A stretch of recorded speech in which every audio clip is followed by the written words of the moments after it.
Hi, I'm Greg Farrar, and this is my COVID-19 Trends live stream. Um, I'm trying a few different things this time. I've got a slightly different positioning in my house here to hopefully pick up better internet.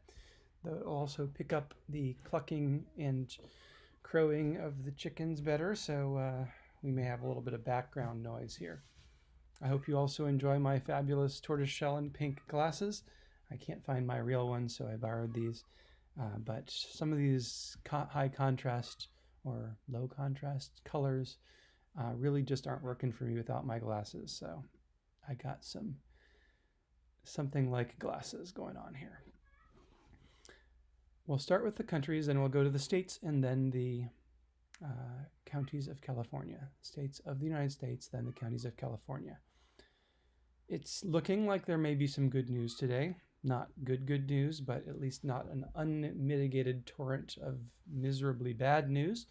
We have some signs here, as I'll be showing, that some of our leading indicators, growth rate trends, are pointing in the right direction finally. But it doesn't show up obviously on this graph. This is the newish severity graph by countries, showing which are the most severely hit countries in the world. This is the top 20 in severity. Severity is kind of a combination of, well, it is a combination of daily cases per million and a growth ratio, weekly growth ratio. When I was thinking about this sometime recently, I was realizing this may actually be kind of a, not intentionally, but it may really just be a prediction, because I'm taking the current daily cases per million and I'm multiplying them by the current weekly growth ratio at each point, and that probably means the severity is essentially a way of predicting where we expect the daily cases per million to be in a week. Not totally sure about that, but it's a forward-looking metric, which is good. I am in this live stream and in my blog posts, I am very much focused on where are we going rather than where have we been. Nevertheless, if we look at Qatar here, we can see we have been somewhere very terrible and we are now going somewhere much better. That is certainly, as always, the good point here on our country's graph. Qatar was extremely messed up about, what is this, early June. Now here it is in, I'm going to turn off my contrast too. Glasses aren't enough.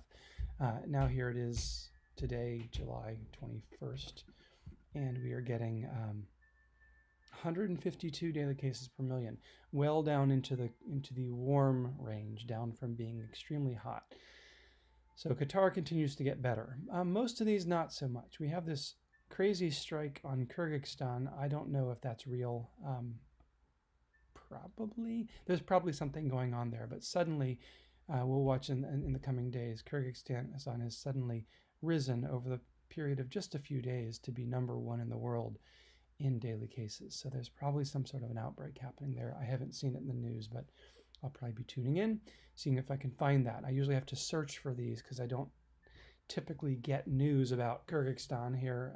Kyrgyzstan, I think Kyrgyzstan, maybe, here in California, even if it's a major hotspot. Some of these smaller countries, farther away countries, just don't get the play here. And I have to go looking through local news media sources to see whether it's real. Local meaning local to Kyrgyzstan. Oman also continues to grow in an unfortunate way, up to almost 400. That's quite a bad number. Bahrain, which was following Qatar pretty closely for a while there, has leveled out, but is not recovering in the way that Qatar is. But at least it's not clearly rising. In the short term, it's even falling in its total cases, or rather daily cases. Panama, part of the Central South America cluster, still rising. It's Central South America is not what it used to be. Brazil, for instance, looking much better. Chile looking much better. And so in general, Central South America, and by the way, the United States, well, I was going to say the United States is looking better, but I'm remembering the growth curve.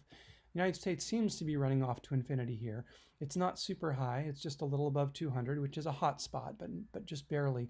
But you can see the curve, a pretty pronounced curve here to the right, towards flattening out. And as we'll see, I believe in in our later growth charts, the United States really is trending towards turning around, as is the world. So we do see a number of countries, some of our hottest countries still rising. The United States still is, Israel, South America, Panama. A few of the worst ones are falling, but generally there are quite a few countries still rising. Looking at the countries as a whole, it's hard to make much sense of it because there are so many of them. I think I'll go on to and this is pretty much the graph we just saw, and still, of the whole world, Kyrgyzstan is still the worst, which is interesting. They must have quite a growth rate. Let's go look at the growth graphs. I will show, I'm kind of moving away from these blue background charts, but just they show better than the dark black background ones. They show the general trends. And you can see that among the top daily cases per million, the hottest countries in daily cases per million, everyone's getting better in growth rate. Many of them, in fact, are shrinking. Everyone below zero is shrinking, but the ones that aren't shrinking are mostly seeing their growth rate shrinking. So they're heading towards the point where they peak and start to see fewer cases. Exceptions are Puerto Rico, Colombia, Peru. Those are really the only exceptions that I'm seeing here. Well, maybe there was one there too. Bolivia. There are a few countries that are hot in daily cases per million and are growing and accelerating pretty quickly. But certainly the general swoop of this graph is in a good direction for growth. The growth rates are of day-over-day growth rates of daily cases are dropping. Doesn't mean the daily cases are dropping yet. There's still that important distinction between the daily cases dropping and the growth dropping. Daily cases rising is what has you still see headlines about any of these places that say more new cases, new records every day. Only once they drop below zero do they cease to have that kind of headlines. And actually, only then do we start to see the cases graph peak and drop. But seeing them trend towards zero means that we actually can start to predict when they're going to peak in their cases graph. Hard to predict for Puerto Rico, and I still don't know why it's a country. It's weird that it shows up as both a country and a territory.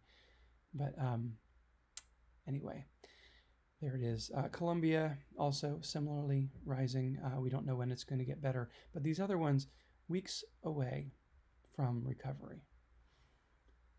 Weeks away from peaking and heading towards recovery.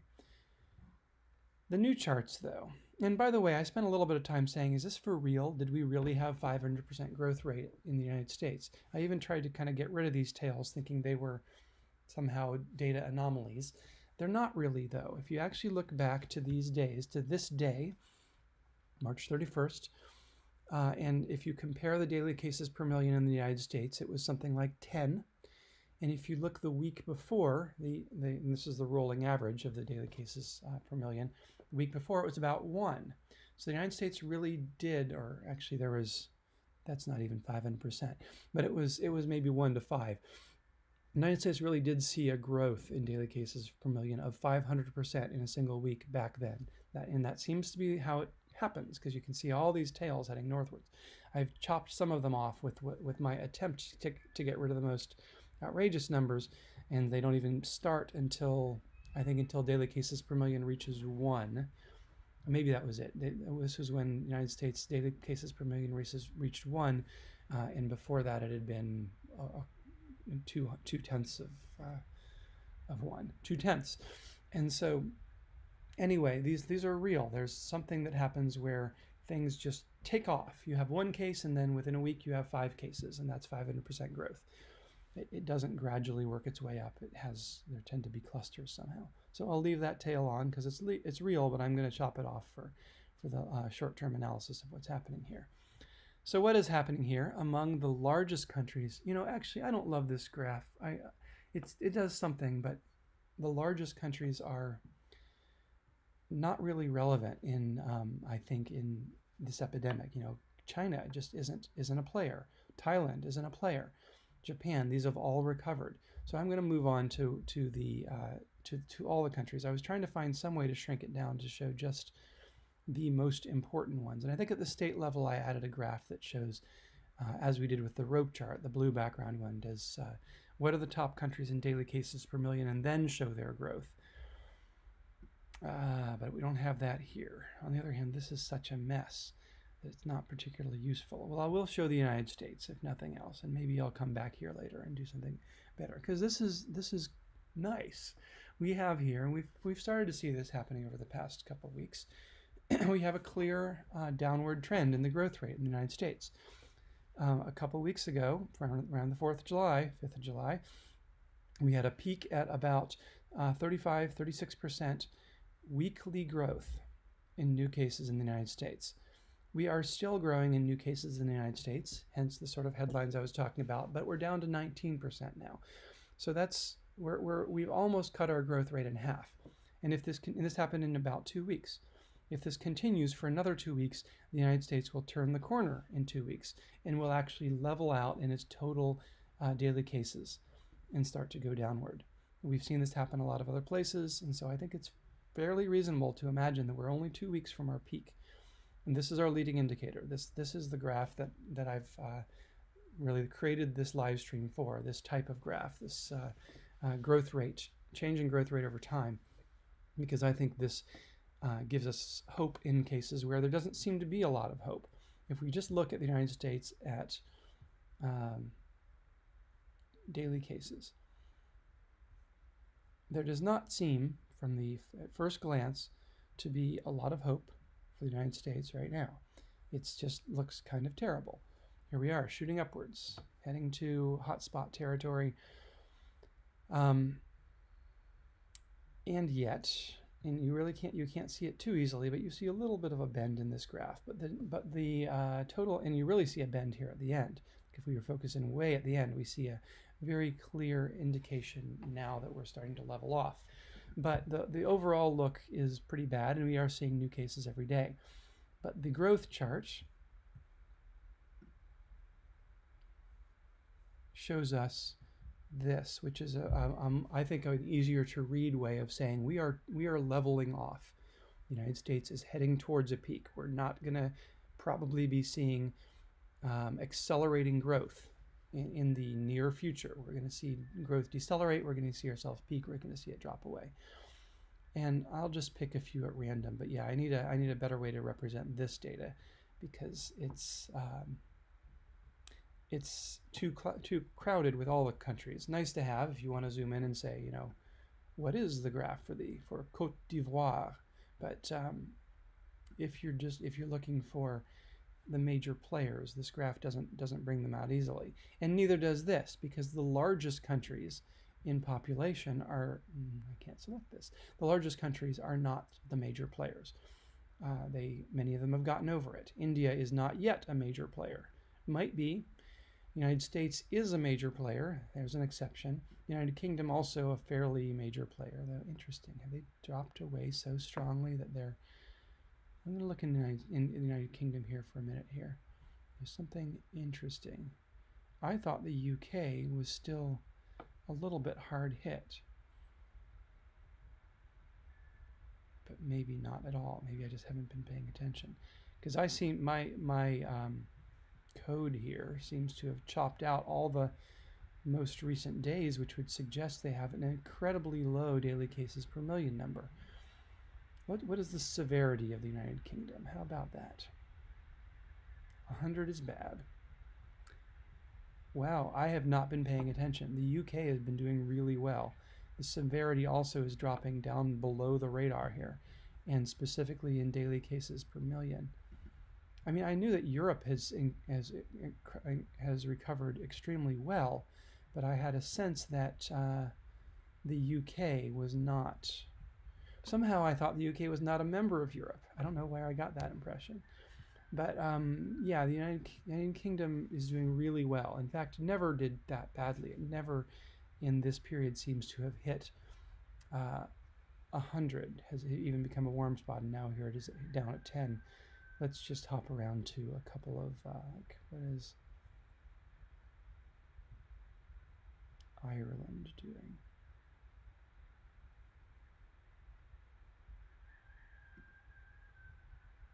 Even better. Ireland was worse, but it's now better. And just for kicks, what's Sweden doing? Because there was a headline, I didn't read the article, that was saying Sweden is paying for its choice to not open up, or to not shut down, I should say. And I'm not really seeing that, at least not in cases. What I hear is that Sweden is paid in deaths, but at least in cases, it barely ever got warm, and now it's down in the 40 range and not doing so terribly. But compared to something like France or Germany, Sweden is still doing very, very badly. France, Germany, even Spain and Italy, they've just all recovered. They had a perfectly smooth recovery, really. In mathematically speaking, they hit their peak. It wasn't even that high compared to the United States, where we're bringing the United States to this picture, and we've got to redraw the whole scale. No, that's not true. The United States actually did peak at 100, but we have to redraw it based on the new stuff. The United States now has blown the doors off its history and has certainly exceeded anything that UK was ever really able to raise, though Ireland did pretty high. We did get pretty high. All right. I am obviously just meandering here without a particular purpose. The short answer, though, to the countries is they're doing quite well worldwide. We're doing quite well. Central South America is not doing too badly. Maybe I'll take a quick look at the severities graph, the top 10, so that I can just not get too distracted and say, of those, Costa Rica has actually not been on my radar, but it's just starting to show up. Sure, Puerto Rico. There's something weird here. Like something weird in my brain. I want to make sure that I'm not really, okay, I'm not losing my mind. It's like, Puerto Rico is a territory. Why is it here in the countries? It's a territory of the United States. I wonder whether the graphs are the same. Does Puerto Rico as a territory get the same graph as it does as a country? Let's find out.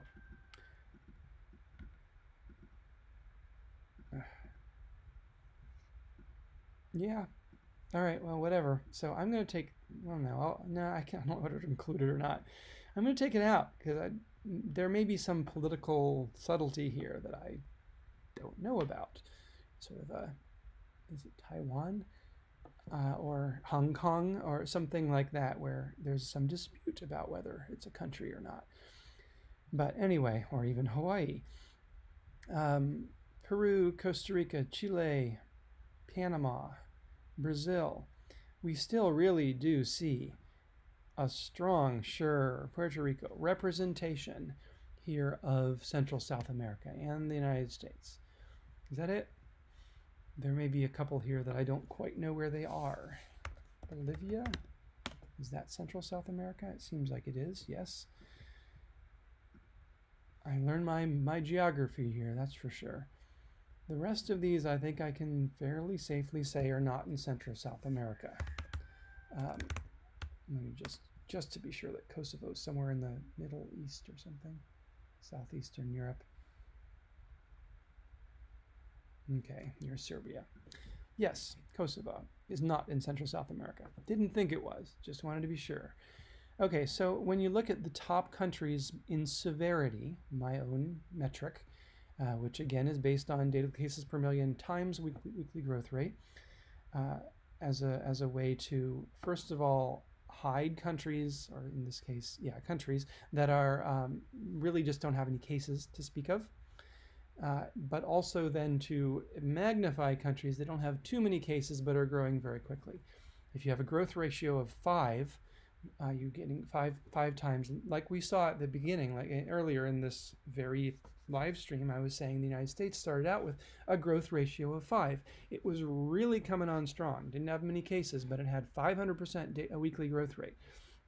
The weekly growth ratio of 5 will tend to pull the really hot upcoming countries into here if they're at least have a few cases. It wouldn't have done it for the United States, which had only 1 daily case per million then and a 500 growth ratio, because that would, or a 5 growth ratio, that would only put them at 5 on this graph, 1 times 5. Anyway, it is certainly true that Central South America continues, it's not even central, let's say Central South America plus the United States. Canada does not appear here, but Central South America certainly does, and it is what, half of the countries here. So that's a major player. That region, still a major player. And we see these are still rising. With a few exceptions, Brazil is falling not just in growth rate, which I'm sure we'll see later, but in Chile as well, but also in actual daily cases. So it has peaked early this month. And Chile peaked even before it in late June. All of these are falling quickly. Well, maybe not quickly, but they're falling. And so those are falling. The rest of these hard-hit ones are rising. So not great news, and especially not great news for Central South America there. These are all the countries. Let's see if we can make anything out of this. Probably not. This graph really exists mostly for people who want to explore the website gregferrar.us themselves, or if I'm looking for particular places and I want to look in a little more closely. But for the purposes of the live stream, it's hard to pick stuff out of here. This is the graph that I've been heading into lately. In daily cases per million, which is similar to, but not quite the same as the, actually that's interesting, isn't it? I don't think, Qatar has fallen out of our severity list. This is a good example then of how severity works versus simple daily cases per million. Qatar, Bahrain's still there. Is Qatar here? No, it is here. It's just that I removed it. Never mind. But Qatar is showing up at 153 here. Let's see how it does in daily cases per million. Eventually it is going to fall out of the running. Daily cases per million, it's somewhat higher, considerably higher, showing up as almost a hot spot. But its growth pulls it, its strong negative growth pulls it down in severity. Yes, it has a lot of cases, but it's not as severe as someone who had 200 cases and was steady, because we can see Qatar is dropping. So yeah, Qatar, Bahrain, that's not Bahrain. Is this Bahrain? Yeah. Bahrain is looking fairly flat here. It does not seem to be recovering, certainly not the way Qatar is. Oman and Panama, the usual suspects. I wonder if there's anything else interesting to show right now today. Maybe worth noting that there is a downward trend here. I've zoomed in on this already. If we look at just the growth rate, it's quite a different question than severity. Growth rate is not represented as strongly in severity as daily cases per million. But if we look at the country's growth rate, there does seem to be a downward trend here. It's a little hard to see in the wiggles, and this is kind of why I like our daily cases. I like the blue background graphs sometimes better because they just flatten everything out and show the very broad trend. The very broad trend is the largest countries in daily cases per million, not in population, are heading downwards. They're shrinking, and so that is good. We are seeing some trajectory towards zero in our largest countries, and you can see this, like this blue line here, France. Well, France. No, that's the largest countries. There we are again talking about largest countries. If we look at the growth rate, though, growth rate of all countries. Well, I think my blue background graph is probably the best I can show right now, this is slightly good news at the country level. A lot of the hardest hit countries are dropping, and I'll try to bring that graph online in a dark background way. And then this graph as well. I feel like I'm repeating myself, but I think I'm just repeating myself from 2 days ago. Maybe I am literally repeating myself.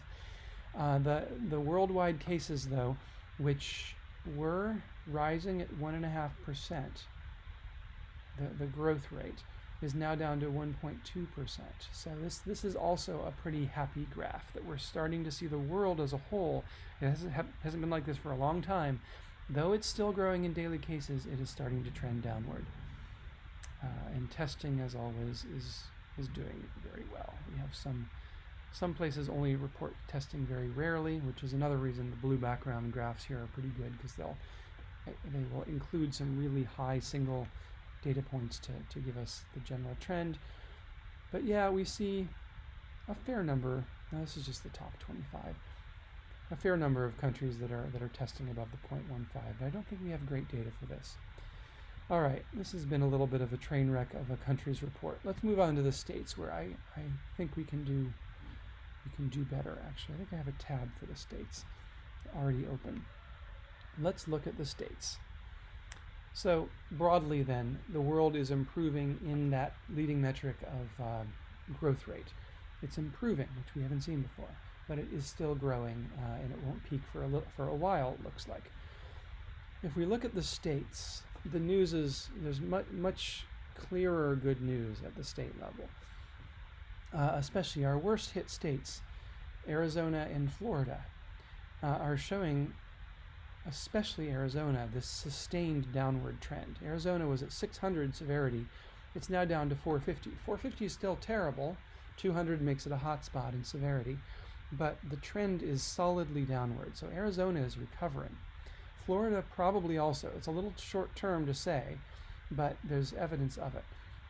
In fact, as you just continue to look down, Louisiana, well, yeah, that's not looking so great, but it does have a little bit of a hook, a little bit of short-term indication that it may be heading towards recovery. We'll look at the growth rates soon to see what, to separate those out and see what we see with Louisiana in particular.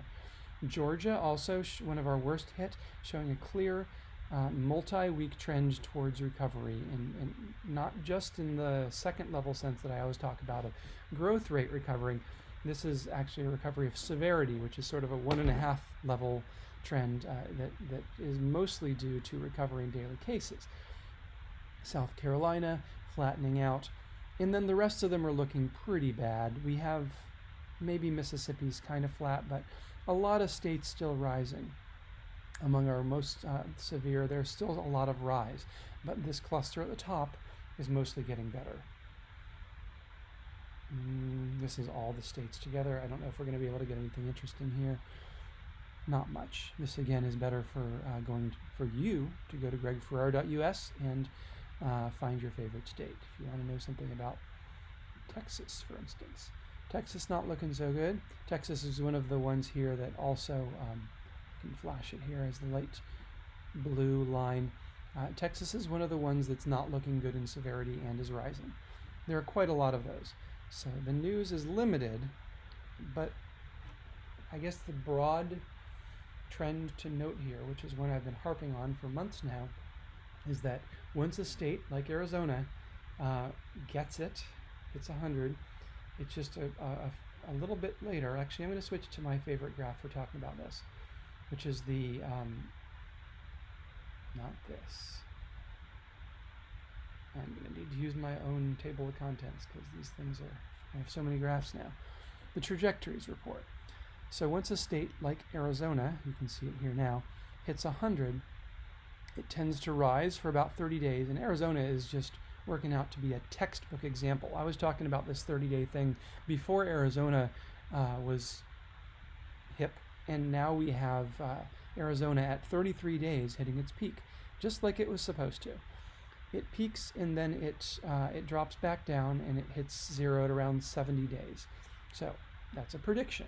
Arizona will be down to, not zero, but down to 100 daily cases per million in 70 days from when it starts, which is about a month from now. If the trajectories follow the way they have.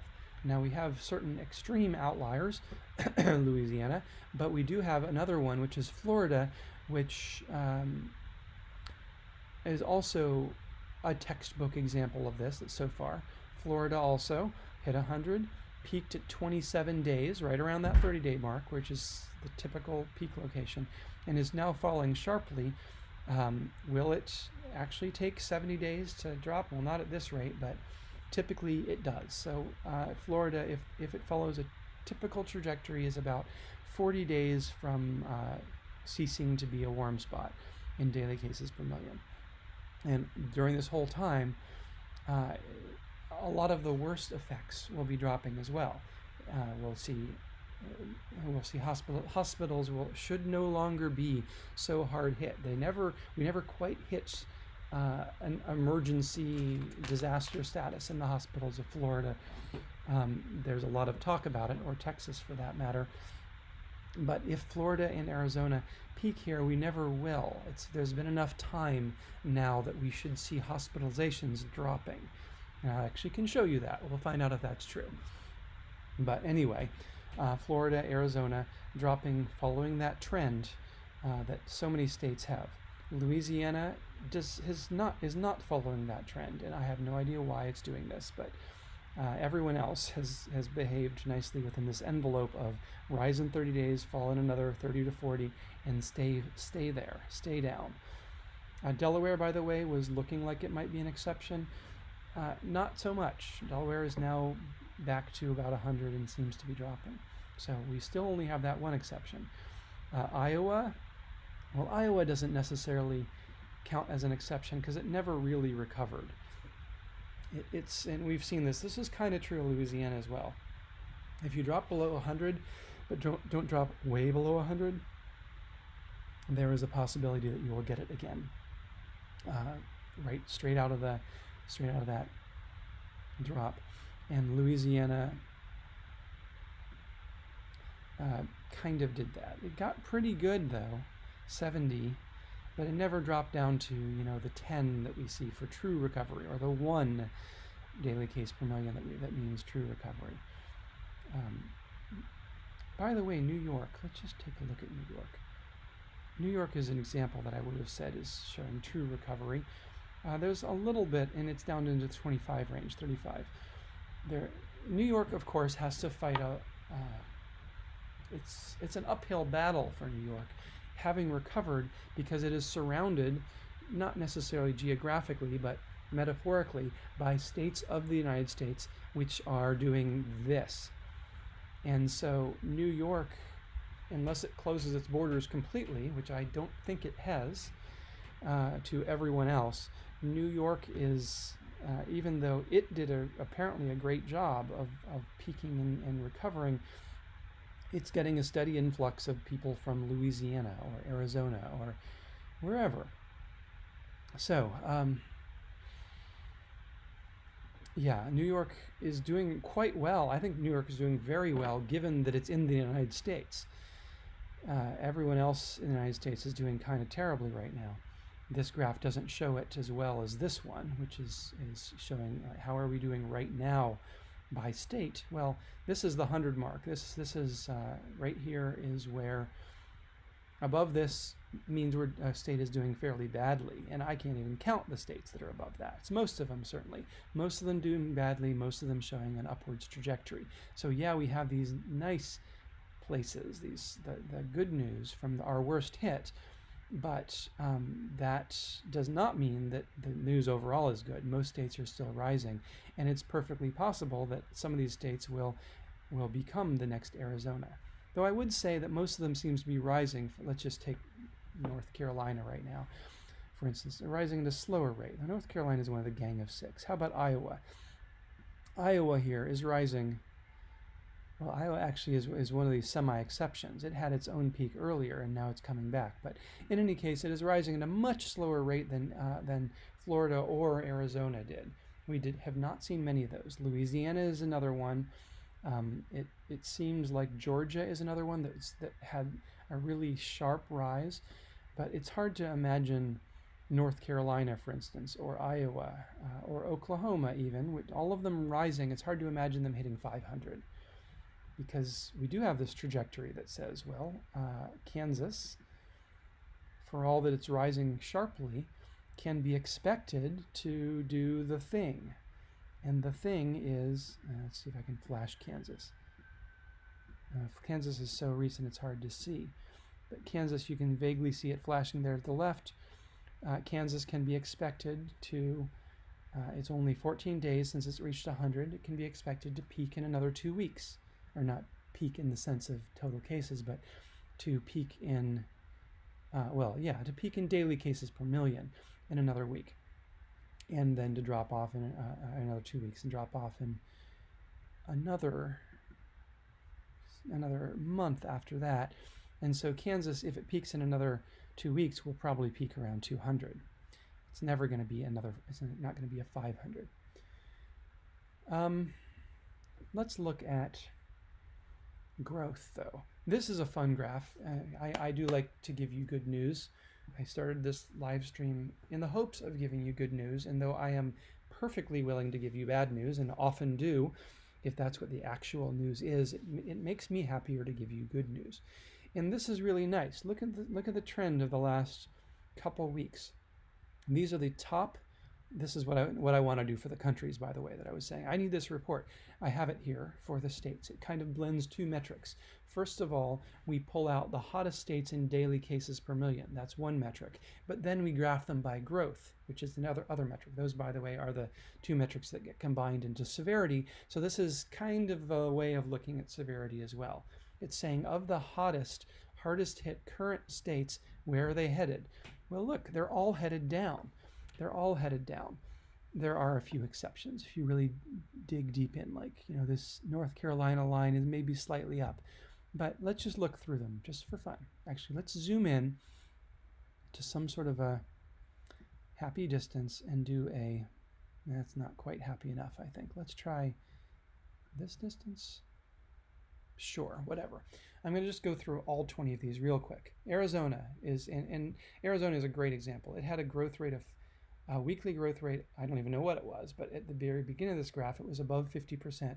Now it's below zero. Arizona has peaked and is dropping, as we've seen in the other graphs. Louisiana, even though Louisiana looks terrible, and it is kind of terrible, it has a lot of cases, at least its growth rate has dropped from 55% to 30%. Still a high growth rate, but I think of 40 as really bad, and so Louisiana's growth rate is looking good. Louisiana is trending towards peaking in daily cases. Florida dropping from somewhere outrageous. South Carolina dropping. Alabama not dropping, so there's an exception, but at least it's plateaued. Texas very slightly dropping, but has certainly over the long term been dropping in its growth rate of daily cases. Georgia clearly dropping. Nevada dropping, maybe a little bit of tip of a bad news there, but not clear yet. Idaho still really bad. Idaho has been kind of a major, it's been showing up a lot. Idaho has been a very troubled state. It's one of the top 20 in daily cases per million, and even though it's dropping, it's still at 40%. So its current growth rate is still very bad, very high. It's accelerating. Well, it's growing quickly, but it's decelerating. And so it too shows this downward trend. Tennessee dropping. Mississippi, not so much. The long-term trend could be said to be dropping, but the short-term isn't looking so good. That's only a week, but still. Mississippi is a mixed bag. California has been flat, not looking as good as everyone. California is doing everything in kind of the mediocre range. It can't raise a really miserable epidemic like Florida, but it's not recovering in a spectacular like New York. It just keeps living right there in the middle. And here it is again, not dropping that much, but dropping. Here's California. A couple weeks ago, week and a half ago, it was at 32% weekly growth. Now it's at 20% and dropping. Arkansas, pretty low, but not dropping, kind of flat at about 10%. Utah, fairly flat at under 10%, not so good. North Carolina, rising slightly. Oklahoma also rising slightly. Iowa dropping slightly. Kansas dropping. Wisconsin, that was New Mexico. No, Wisconsin really dropping. Definitely, in fact, has turned the corner. Wisconsin is now shrinking in daily cases per million. And New Mexico slightly dropping. So what was that? 15 maybe of the hottest, worst hit states are showing a trend towards recovery now. And this is the leading indicator, so this is the thing that you're not going to see necessarily in headlines, but this is my predictive indicator. This is the leading indicator. It shows that good news is coming in the newspapers 2 weeks, 4 weeks from now, which we couldn't say 2 weeks ago. 2 weeks ago, all I could say is everything looks terrible. Not true anymore. The leading indicator is heading down. Let's take a quick peek at hospitalizations, because this actually, and we'll look at deaths too, uh, because this is just all bad when you look at the hospitalizations graph. But so here are all the states, all of them, and they're all rising in hospitalizations. There might be someone who's dropping, but I'm not seeing it.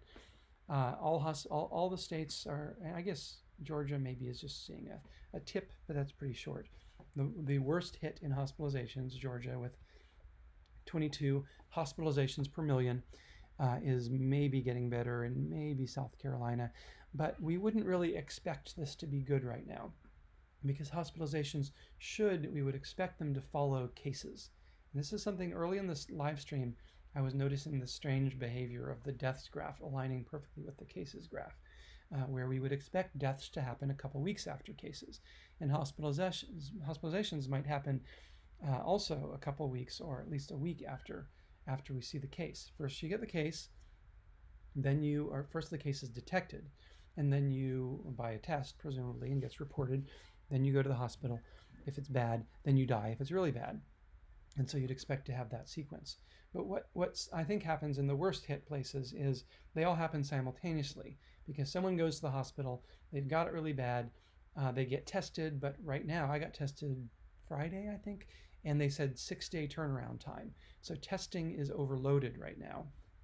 And so you get tested on let's say you go to hospital on a Monday and you're one of the cases who's going to die. You get tested, maybe you're on a ventilator in 2 days, and then you die 6 days later, and maybe it takes 6 days for them to report that you were hospitalized and died, and then also at the same time their test results are coming back and say, yeah, this person who just died did have COVID, because it took 6 days to get the results back.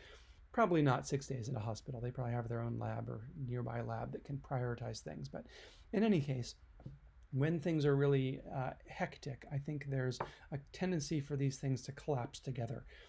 But things are not super hectic in most of the nation. We certainly have rising cases, but the testing capacity has also been rising. And so we are seeing what I believe here is a trailing metric that trails behind cases.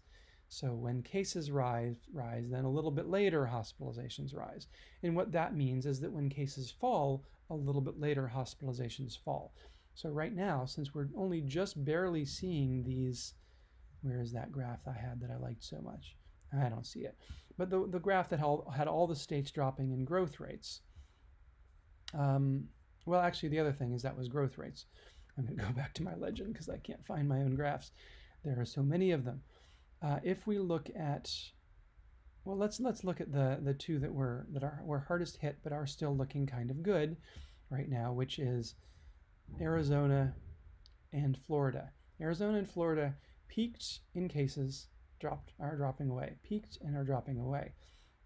If we look at hospitalizations, if I can find it, Arizona and Florida are not showing that yet. And so what I think is happening here is we're kind of seeing that, yes, they've peaked, yes, they're dropping away, but the hospitalization hasn't peaked because people get hospitalized after they get the case. And so this leads to a prediction that this graph will drop in the next couple weeks, that we will see Arizona and Florida turn downward. They should turn downward because we're seeing fewer cases. By the way, while we're here, let's look at those two as well from a testing perspective, especially the percent positive. Arizona and Florida. Now this is, I'm not sure whether I'd expect this or not. I'm sure I could make up a reasonable sounding explanation for this, but the fact is that the testing, the percent positive is still very high for Arizona and Florida, but Florida has leveled out and Arizona is dropping in positive testing. And that's always a good thing. This is one of my favorite metrics because it puts an upper limit on how many people could possibly have the virus right now. You cannot have, I believe, more than 25% of Arizona currently infected. It couldn't be given this graph, because if 25% of Arizona were, or if 50% of Arizona were infected, the people who are taking tests are more likely to be infected because there tends to be some reason they're taking the test. They may not be a lot more likely because there are a lot of people like me who have no particular reason but get tested anyway. I travel, that's my reason, and I have high-risk people in my household. But in any case, there will be, at least to some degree, a higher number of people who are positive, who are being tested than the general population, because there's a reason in many cases people are getting tested. They think that they might be positive. And so that means that this number must be an upper bound on what percentage of Arizona could currently be infected. It's probably not 25% of Arizona that's currently infected, but the fact that this number is dropping it means we're getting a downward pressure on how many people could be infected, and that to me is one of the strongest indicators of recovery.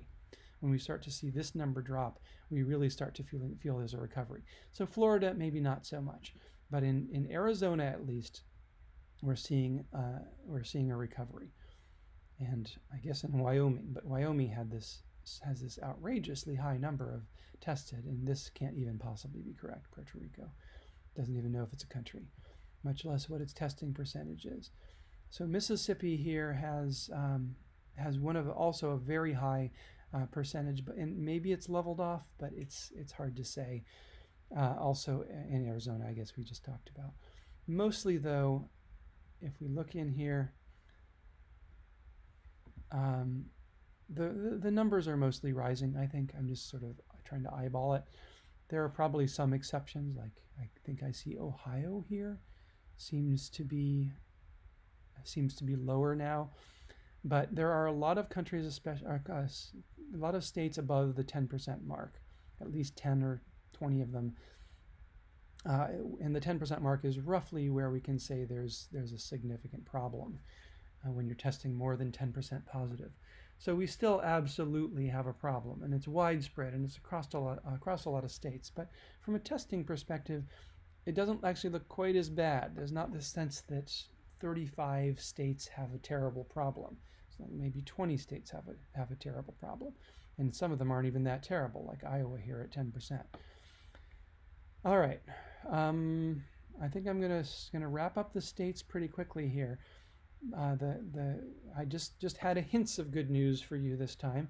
The news mostly is still bad. Most states are rising, hospitalizations are rising, testing is still pretty high, and percent tests, percent positive, but there are those moments of, I'm not going to look at that graph. That again is for people using the live site. But there are these moments of hope here, which is to say, even though all of these hottest states are still growing because they're above zero, the strong white line, they are almost all shrinking in growth rate. So they're all headed for the white line. And when they hit there, they'll turn zero, they'll peak, and they'll start to show up as an obvious recovery instead of just a trend toward recovery shown by our leading indicator.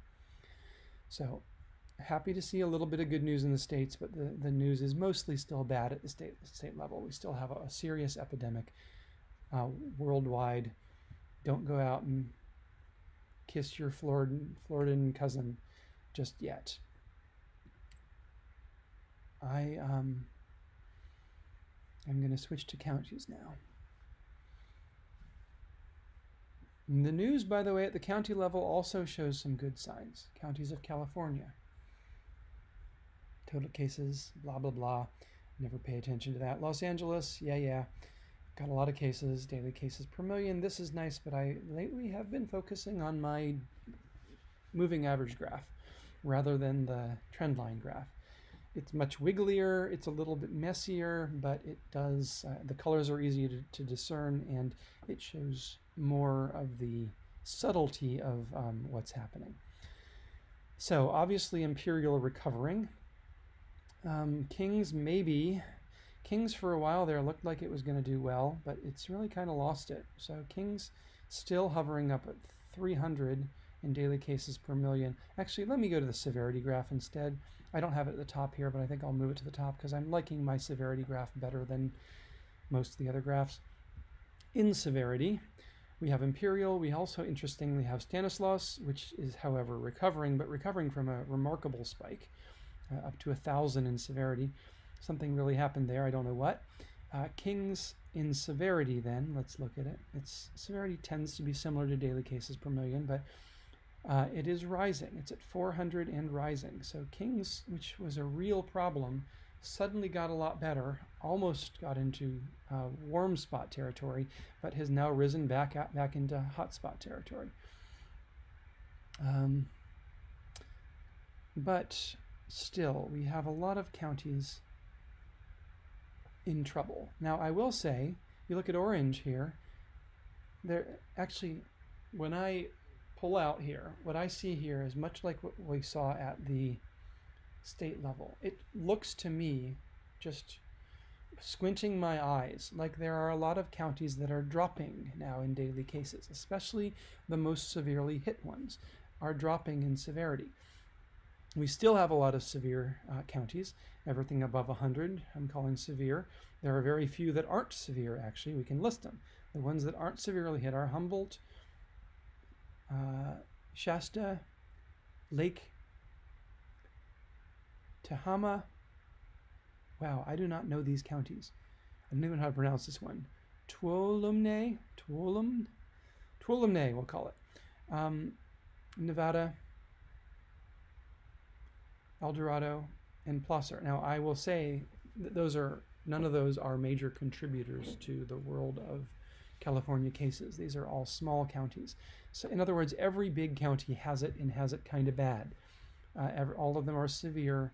Many of them are much above severe. In fact, the hot spots on this graph, there were the other ones we mentioned, but Kings, I guess we already mentioned. San Bernardino, hotspot, Los Angeles, San Joaquin, Orange, Madera, Tulare, Merced, Riverside, Kern, Fresno, Santa Barbara, Marin, San Benito, Monterey, and Sutter are all hot spots. And these ones, Yolo and Solano, are close to hot spots. But this graph stands out for me in the way that so many of these lines, just since July 15th. So what is that?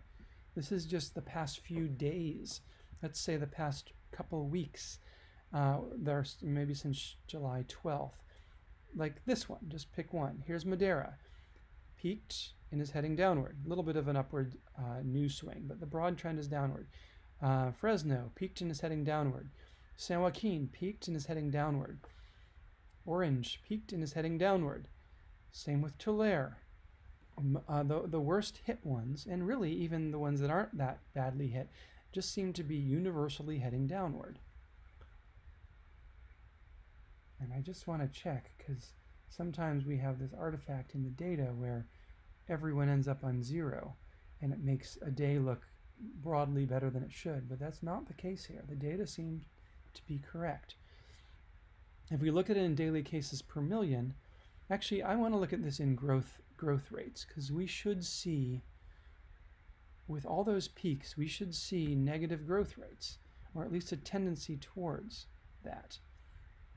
Well, let's look at our broad trend. Yeah, okay. Our favorite trend graph for showing broad trends are the blue background ones. They have a million little dots, but their trend lines are very steady, very conservative. They do not bend easily. But these are almost all bending now. These are among the worst cases, the worst counties. Almost all bending at least slightly downward. Most of these counties are still growing. This is a lot like the states. They're still growing in daily new cases because they're above the thick white line. But an exception is San Joaquin and San Benito. Those are significantly hit counties that actually have turned the corner towards recovery. Plus Imperial did a long time ago. And for some reason Butte is super high up there. But there are no counties except for Butte that are rising fast. I guess Los Angeles isn't looking great. But most of the counties, like the states, as we saw, are showing at least just the beginnings of an incline downward. And we saw this a couple days ago, 4 days ago.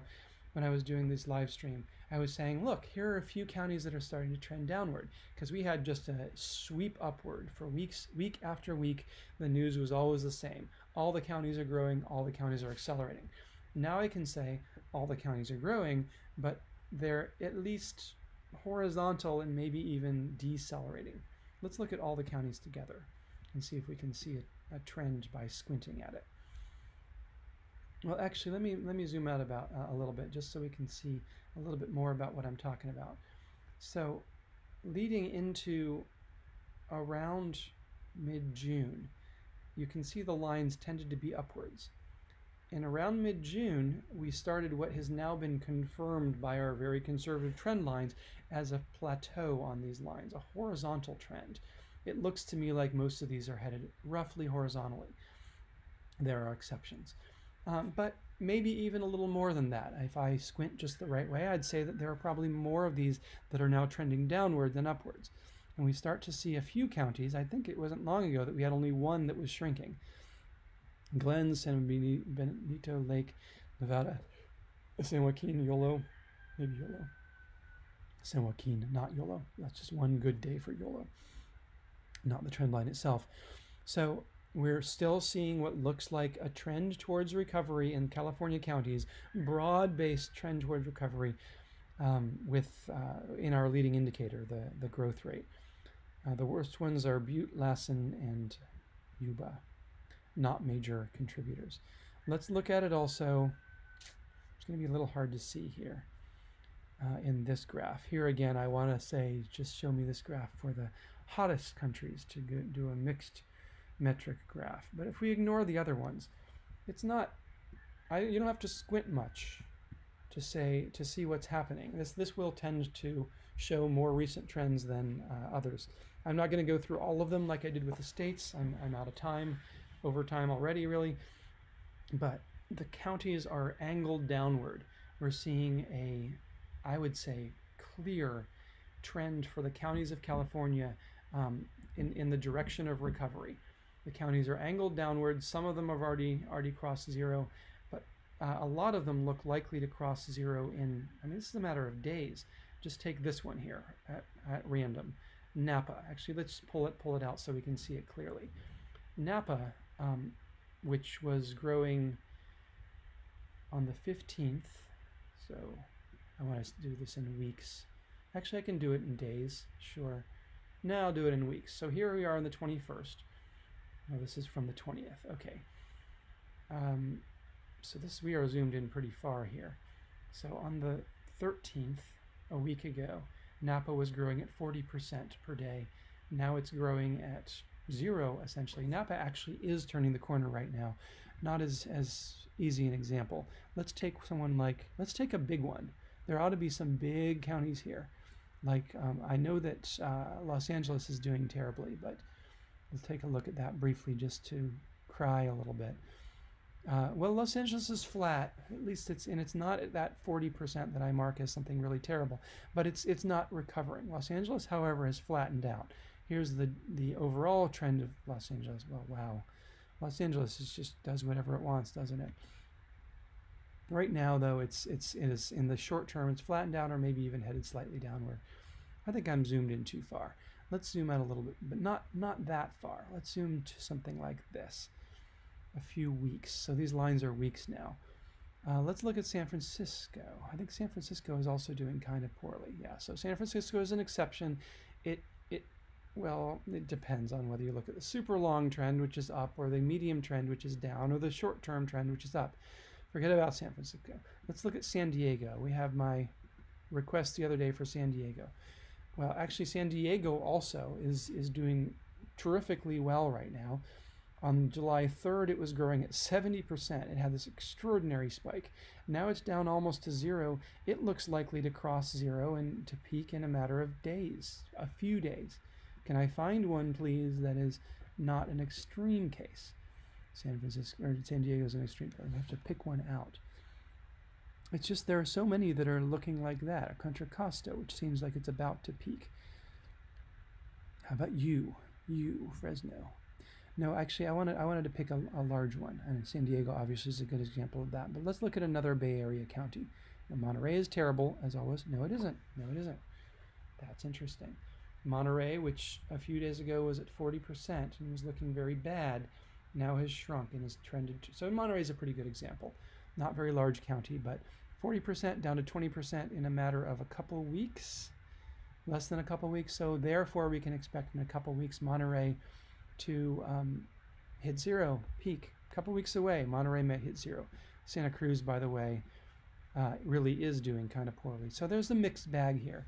Santa Cruz is at it's 50% weekly growth rate. That's terrible. It's been there for a long time. Santa Cruz is doing so well for so long, and now it has definitely entered the big leagues with a significant growth rate, sustained, accelerating. We'll keep an eye on Santa Cruz. Okay, I'm going to finish up just looking at Santa Clara then. This is a good example. Santa Clara had a very bad growth rate on July 6th when all the counties were going crazy. It joined the pack, July 6th, 71% growth rate. Now here we are on July 20th, having cut off, it's 50 of that, 2/3 of that or something. And so we can expect, just eyeballing it, that it's going to peak in a week or two. So, according to this trend line, it would, by the way, it would have peaked already, so it lost a little bit of its super sharp trend line.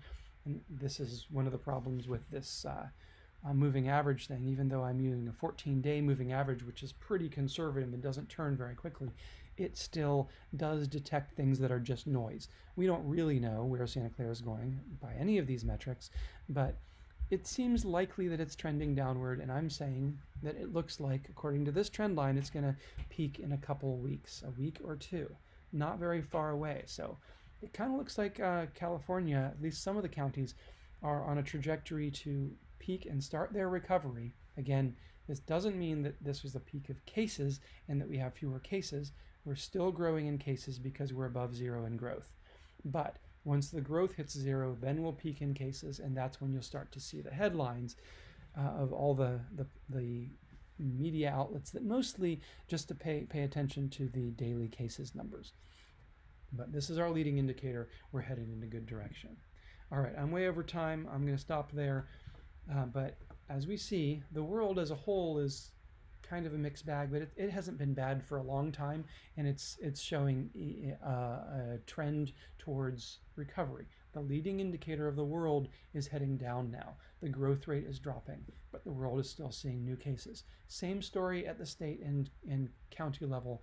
The states are still growing. There's still a widespread pandemic. There's still a lot of reasons to be very cautious.